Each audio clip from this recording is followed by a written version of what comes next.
কাফনের কাপড়ে কোনো পকেট থাকে থাকে না, নিয়ে যেতে পারবেন না। আপনি মারা যাওয়ার পরে যে কাফনের কাপড়টা কেনা হবে, আপনি জানেন সেটা টরে কাপড় কেনা হবে না। আপনি কি জানেন সেটা কোনো দামি কাপড় কেনা হবে না?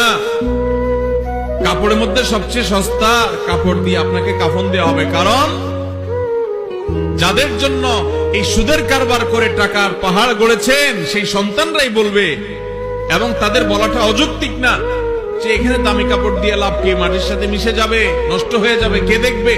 দামি সাবান দিয়ে আপনাকে গোসল করাবে না। এই দুনিয়া থেকে কিছু নিয়ে যেতে পারবেন না, সব রেখে যেতে হবে। ভাগ বটরা করে ছেলে মেয়েরা খাবে, আর হারাম কামাই করছেন আপনি, জবাব দিতে হবে আপনার। আপনার চেয়ে বড় নির্বোধ কে আছে যে কামাই করবেন, চুরি করবেন যাদের জন্য, তারা কেউ আপনার চুরির দায় নিবে না। আপনার শাস্তি আপনাকেই ভোগ করতে হবে, তারপর আপনি অপরাধ করছেন।